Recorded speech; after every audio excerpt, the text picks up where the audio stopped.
पहले आता हूँ, उधर में 26 नंबर पे मैं मतलब है गाड़ी का फिर मैं मतलब है गाड़ी के लिए मुझे जल्दी गाड़ी मिले।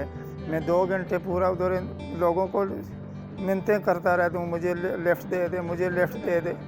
आहो मेरे 2 घंटे उधर ही मतलब है वो खरोच हो जाते हैं ना, तो फिर मैं डिप्टी से भी लेट हो जाता हूँ। कोई अल्लाह का नेक बंदा आए, अच्छा बंदा आए, तो वो फिर हमें बिठा के इधर ले आता है। और जो गरीब बेचारा कहीं से आता है तो उसको तो पता नहीं होता है कि मैं कैसे जाऊँ, क्या करूँ, तो वो बेचारा फिर मतलब है मुख्तलिफ गाड़ियों के से पूछता रहता है, कोई क्या उससे पैसे मांगता है, कोई कितने मांगता है, कोई कितने मांगता है। तो हमें एयरपोर्ट माशाल्लाह अच्छा है, सब कुछ ठीक है, मगर यहाँ जो है ना ट्रांसपोर्ट का कोई बंदोबस्त नहीं है।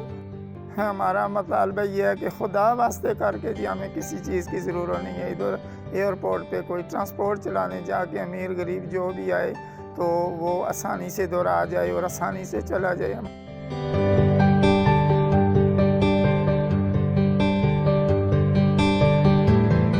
मैं मलेशिया से आ रहा हूँ। अपनी गाड़ी आ रही थी लेने के लिए, लेकिन रास्ते में ख़राब हो गई थी, इस वजह से हम लोग जो है ना अभी पैदल जा रहे हैं। वहाँ तो आप मलेशिया से जब कतर एयरलाइन पे आएंगे या किसी पे भी, तो जहाज़ से जब तक आप लोग नीचे उतरते नहीं हैं तो बस पहले आके खड़ी हो जाती है।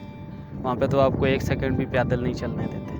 यहाँ पे तो होनी चाहिए, क्योंकि ये तो पाकिस्तान के इंटरनेशनल एयरपोर्ट है ना। यहाँ पे तो हर जगह से इंसान आता है, दुबई, सऊदी, कतर, हर जगह से यहाँ पे आते हैं। तो फिर लोगों को परेशानी होती है, यार किसी के पास अपना गाड़ी भी तो नहीं आता जो लेने के लिए आएगा, तो फिर मुश्किल हो जाता है।